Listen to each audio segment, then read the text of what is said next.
ভারতের মহাকুম্ভ মেলায় যাওয়ার পথে নয়াদিল্লি রেল স্টেশনে পদদলিত হয়ে অন্তত 18 জনের মৃত্যু হয়েছে। গতবার শনিবার রাতে মর্মান্তিক এই ঘটনা ঘটে।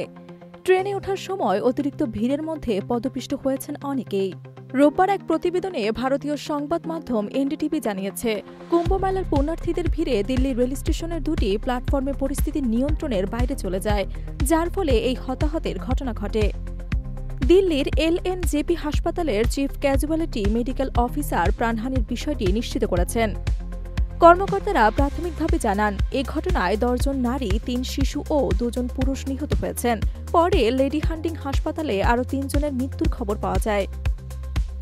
ভারতীয় রেলওয়ে এই ঘটনায় তদন্তের নির্দেশ দিয়েছেন এবং ক্ষতিগ্রস্তদের পরিবারকে 10 লাখ রুপি, গুরুতর আহতের জন্য 2.5 লাখ রুপি এবং সামান্য আহতদের জন্য 1 লাখ রুপি করে আর্থিক সহায়তার ঘোষণা দিয়েছেন। রেলওয়ে সূত্রের বরাতে এনডিটিভি বলছে, শনিবার রাতে নয়াদিল্লি স্টেশনের 13 এবং 14 নং প্ল্যাটফর্মে কুম্ভমেলার পুণ্যার্থীদের ভিড় ছিল। ওই দুটি প্ল্যাটফর্মে ট্রেন আসতে দেরি হচ্ছিল বলেও যাত্রীদের অভিযোগ রয়েছে। কেউ কেউ দাবি করতে থাকেন, দুটি ট্রেন বাতিল হয়ে গেছে, ফলে ভিড়ের মধ্যে দমবন্ধকর পরিস্থিতি তৈরি হয়। অনেকেই দাবি করেন, পথপিষ্টের মতো পরিস্থিতি তৈরি হয়ে যায় ওই দুই প্ল্যাটফর্মে। যদিও ভারতীয় রেলের দাবি এ সবই গুজব ছিল। এই ঘটনায় শোক প্রকাশ করেছেন ভারতীয় প্রধানমন্ত্রী নরেন্দ্র মোদী। সামাজিক যোগাযোগ মাধ্যমে এক্সে তিনি লেখেন, পদপিষ্টের ঘটনায় যারা প্রাণ হারিয়েছেন তাদের পরিবারের প্রতি সমবেদনা জানাচ্ছি।